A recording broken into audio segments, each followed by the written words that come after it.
Joining us now is Okpe with stories trending around the world. Hello, Genix. Fantastic.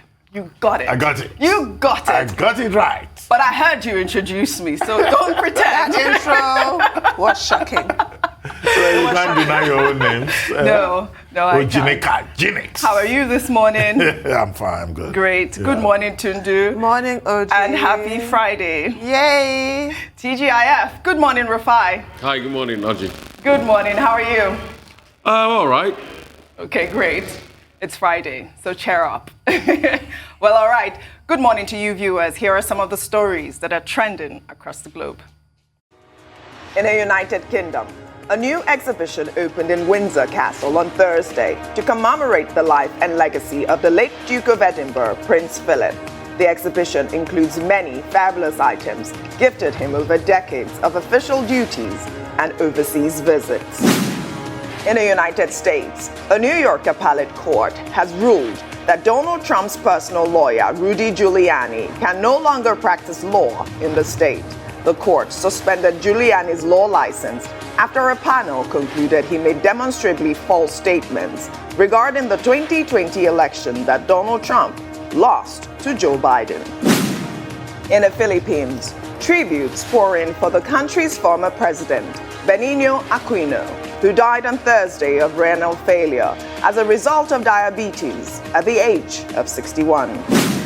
In South Africa, the government announced that the claim by Goziam Tamara Sitole, who allegedly gave birth to 10 babies earlier this month, was fabricated.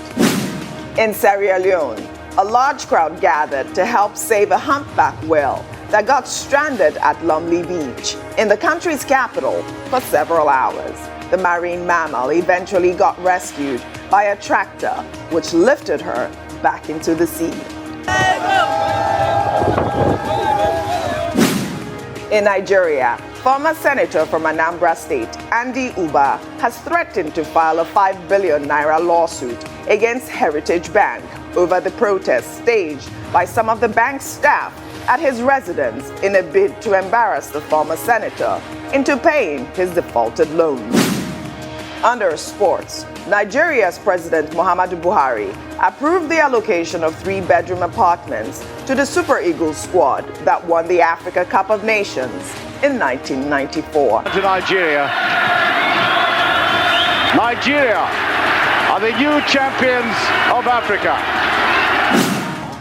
Finally, under entertainment, the hashtag Free Britney tops the trend in the United States. Celebrities, including Justin Timberlake, are speaking out in support of the singer following her explosive conservatorship hearing on Wednesday, in which Britney Spears asked the judge to end the 13-year conservatorship that governed her life.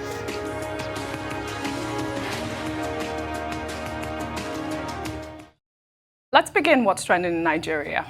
The Lagos State Governor, Babajide Sanwo-Olu, has rewarded Nigeria's only individual Olympics gold medalist and the first African woman to win a gold medal in the Olympic Games field event, Chidinma Adaora, with a 3-bedroom flat.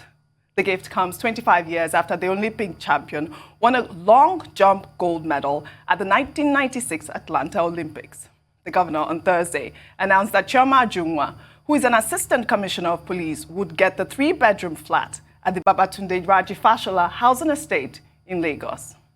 Chief Mrs. Chidinma Adaora Ojukwu, it could have been delayed for 25 years, but today she will be the owner of a 3-bedroom flat in Lagos at the famous Babatunde Raji Fashola housing estate in Ivory, where we will be giving her the keys to a 3-bedroom flat. So you can see that indeed it will have taken 21 years to keep that promise, but today it's promise that is deserving. Chief Mrs. Adaora, these are the keys to your flat.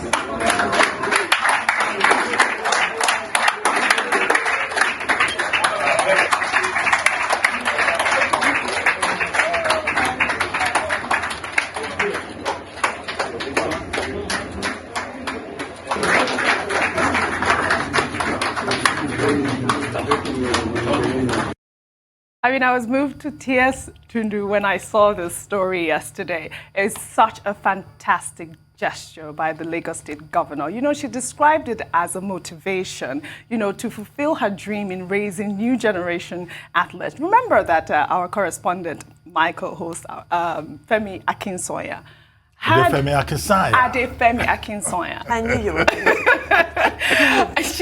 She had done a report on Chidinma Adaora a couple of weeks ago. And, you know, Chidinma was lamenting about the fact that if she was not a police officer, she will not have a house to live in. And I hope that, you know, that was quite encouraging, one of the reasons why the governor might have done this amazing, giving her this amazing gift. I mean, I am so happy for her at this point. And she said that this whole thing has reinforced her belief in Nigeria. It's so beautiful.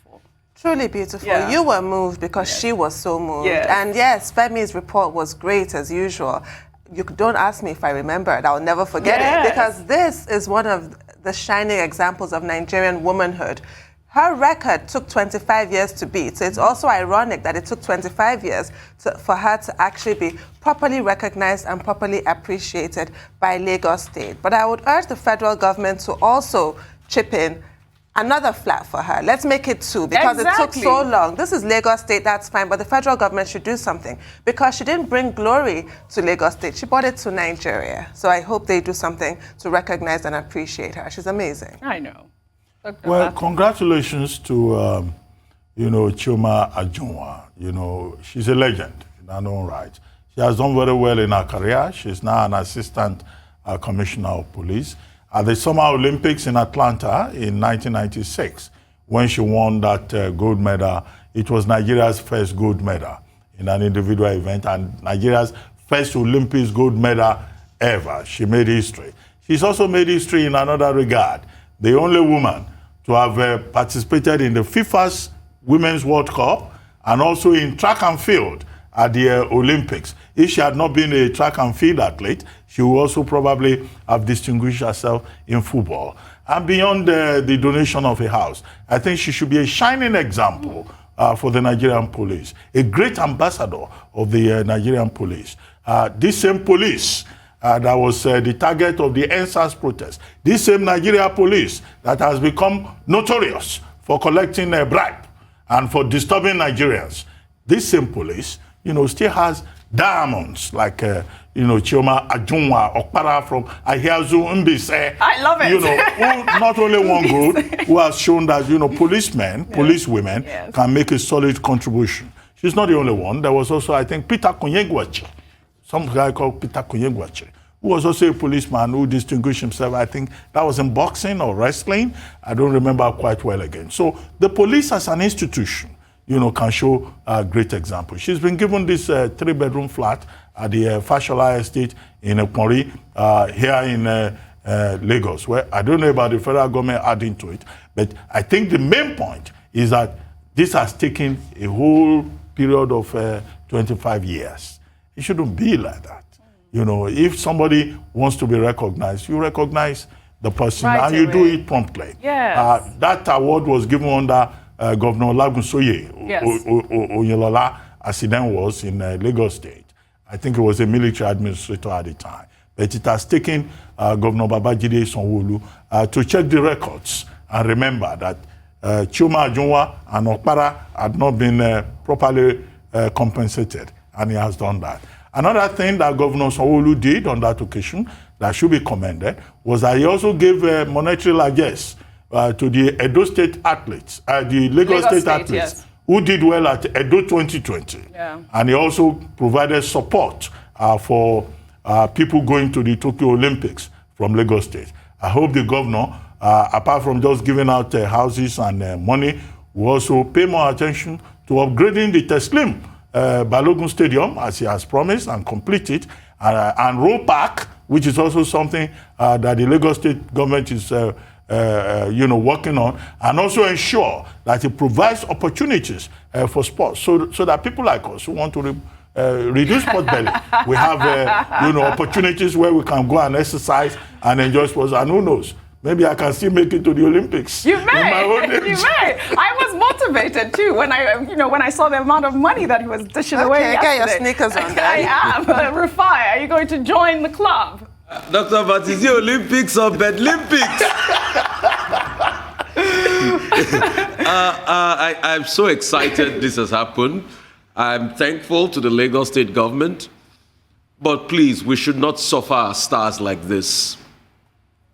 I'm thankful, but we shouldn't suffer our stars like this. It's like justice delayed. It looks like it's been denied.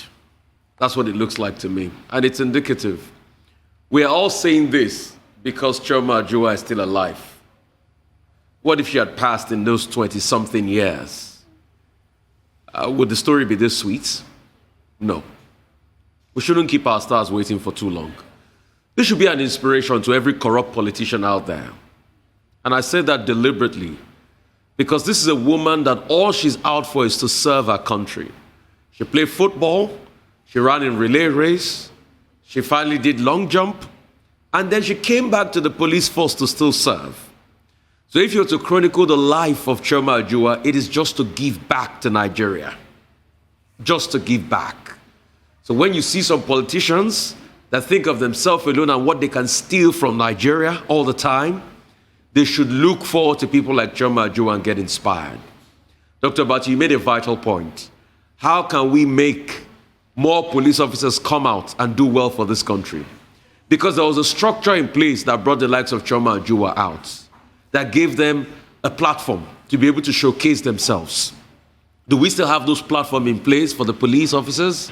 And that's why youth went on that NSAS protest, to agitate for the welfare of police officers. Can we say the same about police officers? Can we say they are well remunerated?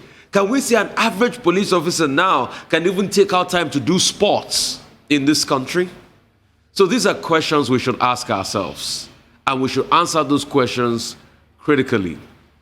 Thirdly, can we say we have put a pedestal in place to produce more Chidinma Adaoras? Today, 25 years after, we stand at a precipice where we don't even know the true leadership of the Athletic Federation of Nigeria. We have two factions. If we're fighting amongst ourselves in the sport ministry, how are we going to provide and produce new stars that will fill the shoes of Chidinma Adaora? It took 25 years and a certain Ese Brume to break that length record in which Chidinma Adaora set in Atlanta Olympics in 1996. What platforms are we putting in place? I remember we used to have Moby track and field and the likes. Do we still have things like that? So it's a time for introspection. But thank you so much, Lagos State government, and most importantly, congrats to our stallion, our eagle, our great mother, Chidinma Adaora. Well said, Rufai. We'll take another story. A 21-year-old University of Lagos student, Chidinma Adaora Ojukwu, has confessed to the murder of a television executive, Usifo Ataga. Mr. Ataga was found dead, lying in a pool of his own blood, with multiple wounds found on his body last week. The 21-year-old in a video confession said that she stabbed Mr. Ataga with a kitchen knife to his neck after a heated argument. And then when I stabbed him the first one twice, I threw the knife on the bed. Then he was going for it while I went for it. So while I laid on the bed, that's when it came on me to hold the knife, and that's when I managed to stab him with the knife. And then when he dragged the knife from me, he managed to slice my hand. And then as he was holding it, the knife broke, so it slipped off from his hand. I still managed to hold to it, but then it was now weak. Tundu, what a young life wasted. The first time I saw the story yesterday, I wasn't sure what was actually going on because she looked so young and innocent. But a lot of people have shared different views to this story. People don't actually believe that she, committed the murder because apparently the late TV executive was a boxer. And then the way she described how she stabbed the gentleman just didn't fit at the, with her confession. But she also said that they were both on drugs. So, you know, you never know. I just feel really, really, really sorry for this man and his family at this point. Yes, So that, amen. That's the young life that was wasted that I'm concerned about, not this baby-faced assassin. You know, appearances are highly deceptive. And yes, I listened to her video. I watched the video when she was giving her confession. Completely revolting, I have to say. But there are huge holes in the account that she gave. It makes no sense. It appears that he may have been under the influence of whatever it was that they had taken, which is why she was able to overpower him the way she was. And also the fact that she went and withdrew money from his account. How did she have his PIN number? Well, she said that he gave her no, he didn't. That's what he I bet that's you, what she yeah, said. there are huge holes. I bet you he didn't. Right. Which is probably why the poor man lost his life. That is probably what she was trying to get from him. But, you know, our laws, criminal code, which applies here in Lagos State, Section 316, gives a few definitions of murder. A few scenarios. One definition, a few scenarios. And a couple of what she said in this, her holy account, does match. She's probably going to be tried for murder, and it's a death sentence. Yes, that's what I just she's said. 21. Young life lost. That's what I meant. Well, she's gone.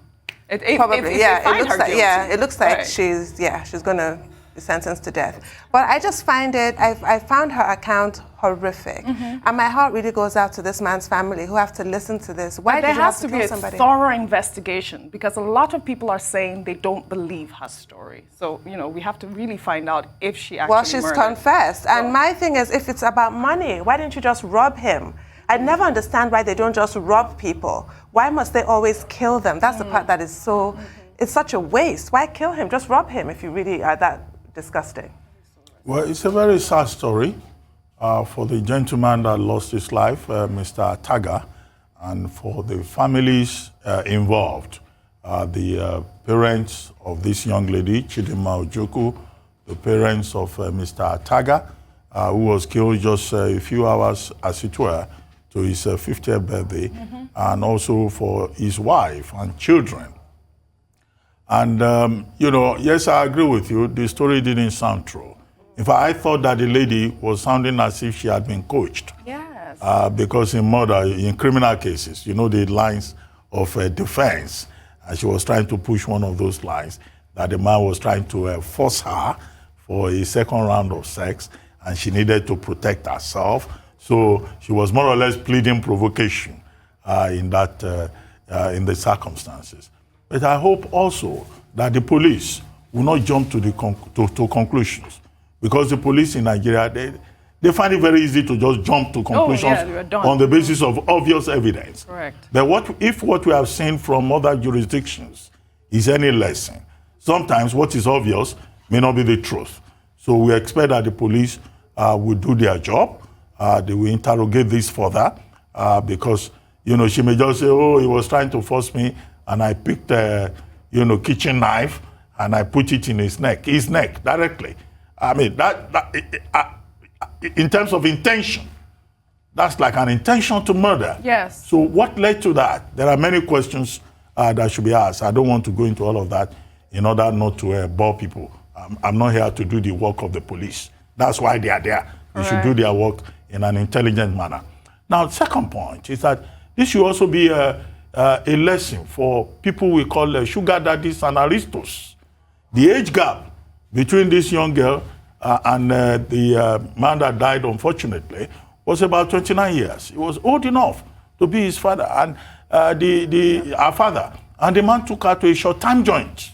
They call it short-time. It was an Airbnb. Well, it's called short-time. Short-time. Dr. You know, where you don't ask me for a description, And then you look at the relationship, it's so unusual. So this should be a lesson to all sugar daddies and aristos around Lagos who are, cradle snatchers, who are going after all these small girls because of the beauty and their willingness, maybe for reasons of poverty, maybe for reasons of upbringing or whatever reason. And, if you look at the wife of Mr. Ataga, the woman herself is an embodiment of divine pulchritude, a very beautiful woman. And people have raised questions. Why will a man, a married man, have this kind of beautiful, well-made female Homo sapien? be going with, a young girl and be cocoding around the city. But we are not here as moral police. We are not judging anybody. It's very sad, and in fact, the story is tragic. And I pray that, this does not happen. What it means is that all of us, we have to be careful, whether, in whatever circumstances we find ourselves. There is real danger out there. The girl, after killing the man, went and took 380,000 from his account, and then she ran away. She threw away the knife.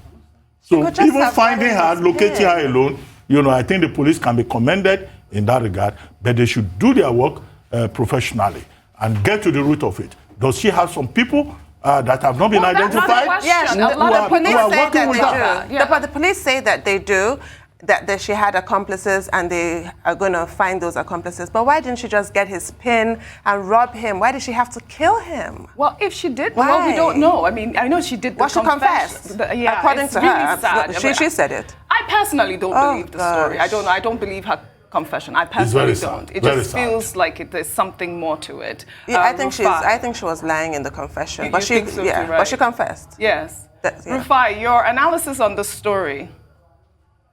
Sons, and I'm going to say this. I'm sorry, I personally don't. I watched that confession. I don't think that's a confession. I think that's a script. And what too many times we've seen this script. And look at it. I'll link this to the Ini Omoran story. All of a sudden, they get a suspect. The suspect talks in a very confident and bullish way, confesses to the crime, and voila, we don't hear anything about the crime again. Nobody's talking about Ini Omoran's case again. This lady too, she's confessed to the crime. Nobody's talking about it. A couple of months from now or days from now, we'll not hear a lot about the case again. And they're arriving at the solution to a crime too quickly. I don't have criminal investigation experience, but I'm a big, huge fan of Hercule Poirot. I watch a lot of Hercule Poirot. And this is too good to be true. So please, the police should go back and investigate. Where is the knife? Where is the forensic? Where are the fingerprints on the knife? You are going to just overpower a man like that? This is too good to be true. Increasingly, these tales, and you see, they put these people up for the media, we ask them questions, and that's it. A little brouhaha, that's it. They're quickly and in a haste arriving at the solutions too quickly. Please, I want the police to go and investigate more. There is more that meets their eyes. I don't want to think this young lady started and ended all of this. We're hearing discordant tunes. Some people are saying it might be an assassination. This man was on the verge of something great. He was about to launch a super TV before this happened. So some people are towing that line. It might be an assassination. It looks too good to be true for me. I'm very, very, very not sure about this. I don't want to call anything. I don't want to indict the police, but the police should go and do the investigation more. For me, this lady might just be a smokescreen to the grand plan. I don't know what it is. Don't quote me, please, but I'm iffy about it. Well, our heart goes out to Mr. Ataga's family. May his soul rest in peace. Amen. He didn't deserve that. Right. We'll take another story. Nigerians have reacted to President Muhammadu Buhari's scheduled medical trip, which comes barely 4 months after his last medical trip to the United Kingdom. According to a statement issued by his special advisor, Femi Adesina, the president will leave Nigeria today, June 25th, to visit his personal doctor in the United Kingdom and will return in the second week of July. This is coming after the Senate issued a warning to State House officials that President Buhari should stop embarking on foreign trips for medical attention. Well, let's take some reactions. Let's take one from Atumu, who wrote, Mr. President, please think of how to bring or build such hospitals in Nigeria instead of depleting our foreign exchange, and it will save other lives too. This is just the same rhetoric everywhere on social media. A lot of, people are completely outraged at this point because, obviously he just returned from his medical trip, which caused a lot of outrage at that time. And so, Nigerians are well within their rights to be upset. But I remember the interview when you spoke with the president and you told him he looked well. And his response was, thank you for thinking that I am well. Do you remember that? I do remember. Yes. So, I mean, I don't know what to make of this situation with the president. We obviously don't know his medical condition at this point. But, you know, that's the rhetoric. Nigerians are upset.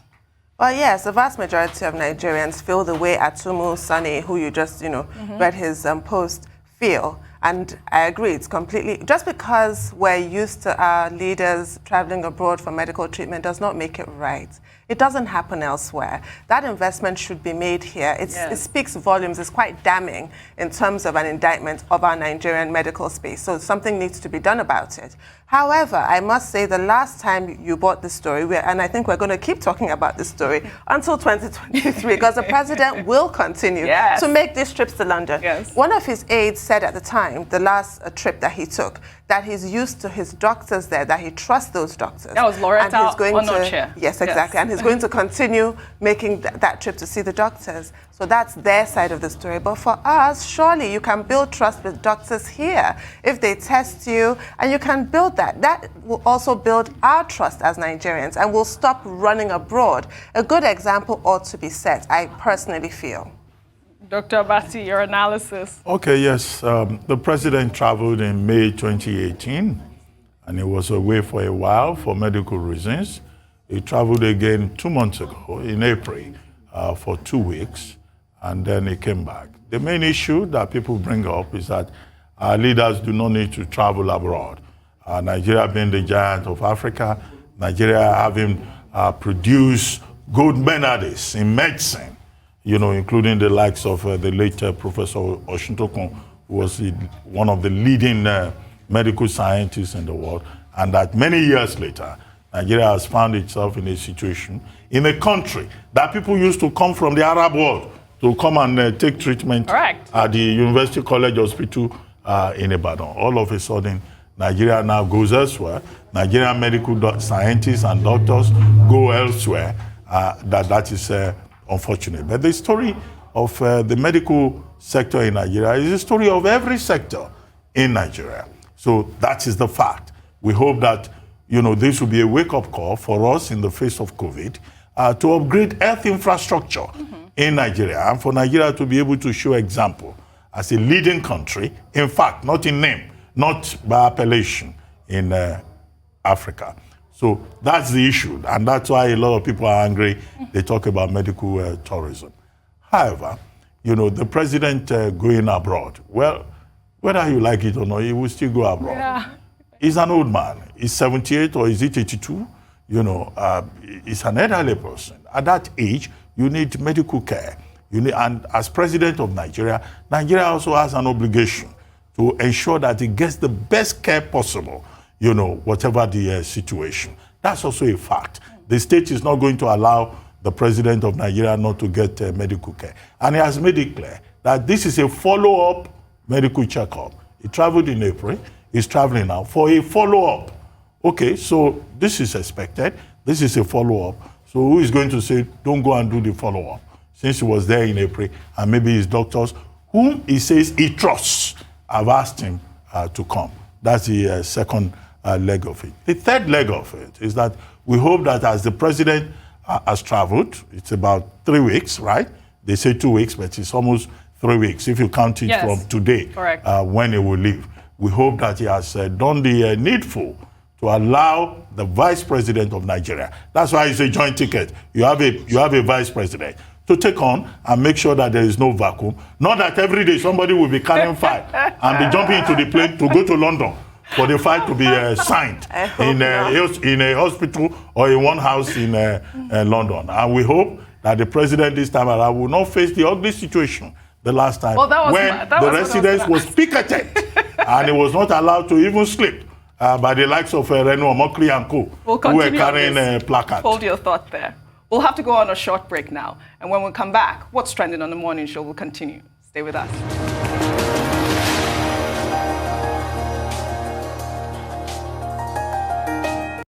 Welcome back to the morning show. We're still on What's Trending. Rufai, before we went on a break, we were discussing President Muhammadu Buhari's medical trip to the United Kingdom. What is your analysis? Here we go again. Yeah. Here we go again. So 2 things. I wish the president well. I want him to be in good health, because we need him to run a country that at this point it looks very divided. So we need him to be well. But secondly, we will not forget the fact that leaders make things happen. So the president, in his 6 years, could have done a lot for the healthcare sector in the country so that he will not need to travel abroad. He can bring that skill here, and a lot of people will earn money from it. That's the way it's done all over the world. I remember when Nelson Mandela was sick. It wasn't that he went to a government hospital. He went to a privately owned hospital, but it was a specialist hospital in South Africa. They have branches all over the world, and they got top investment, top dollar.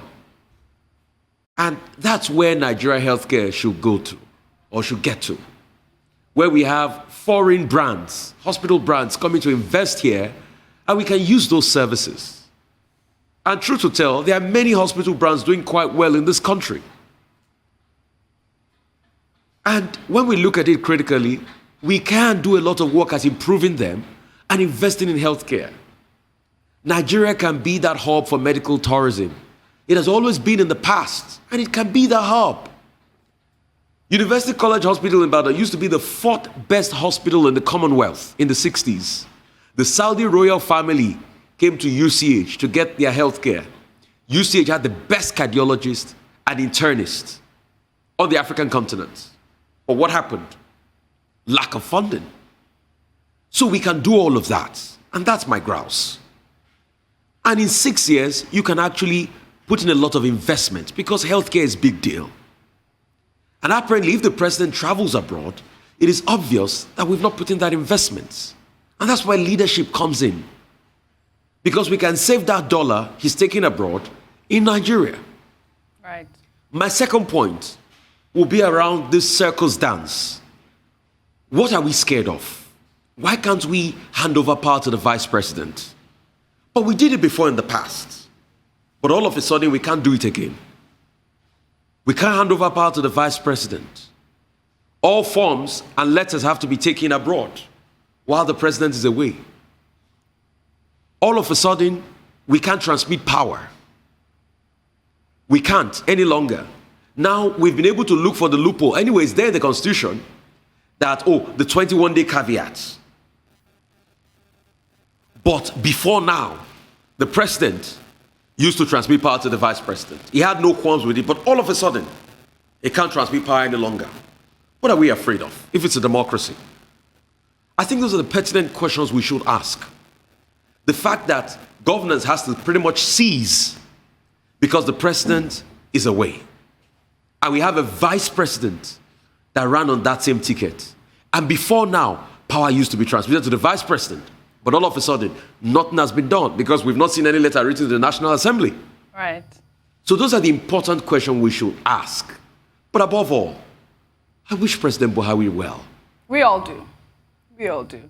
I just hope Dr. Abati, your friend, Reno Mockery, is not going to stage another protest, because it will make no difference, as we have just all agreed. Because if he does, I will not take the story.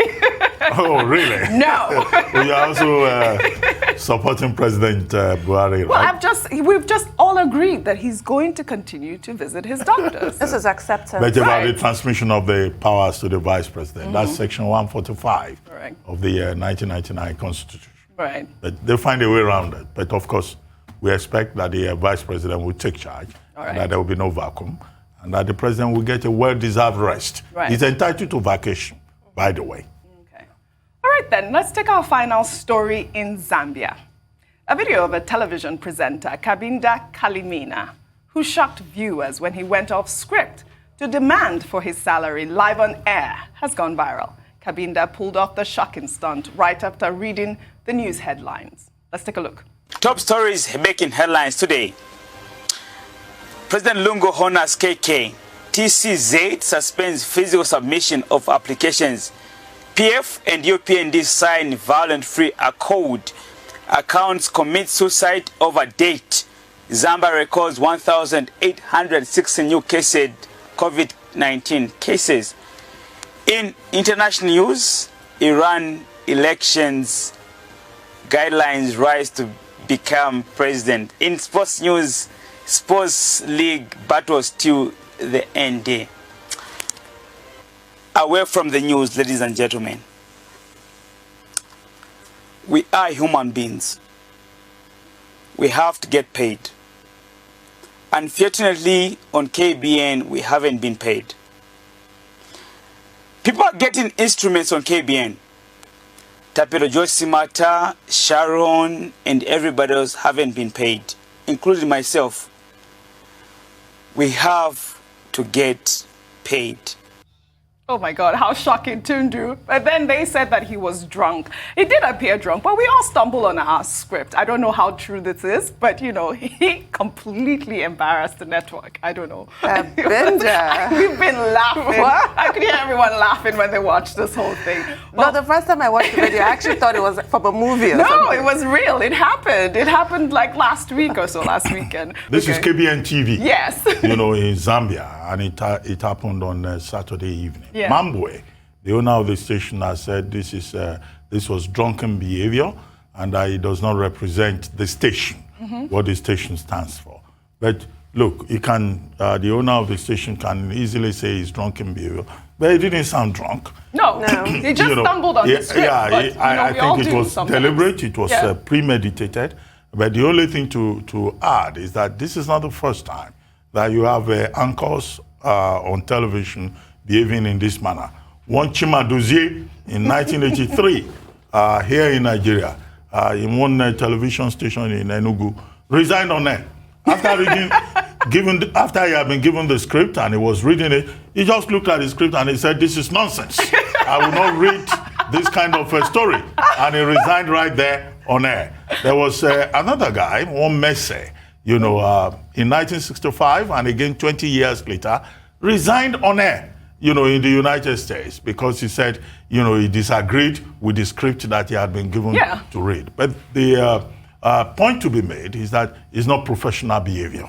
If workers have grievances with their employers, you know, they should do it off air. Right. They should find more other ways, you know. It's not the business of the viewer, whether you've been paid or not. So I don't know why you brought the story, but the point about professionalism has to be made. Well, did you laugh professionalism is important. Well, that's all I have for you guys. You like to wrap up the week with a funny story. Thank you for that answer. That's always been your thing. Did you hear her? What did she say? She likes to wrap up the week with a funny story. You know that. Okay, it's Friday. Yeah. So you have to bring something. As always. We have to laugh. You guys have a great weekend. I'll see you next week. Rafai, have a great plan weekend. for this Friday evening? You know you have a plan, OG. I'm not sure. OG always has a plan. Thank you, Janet.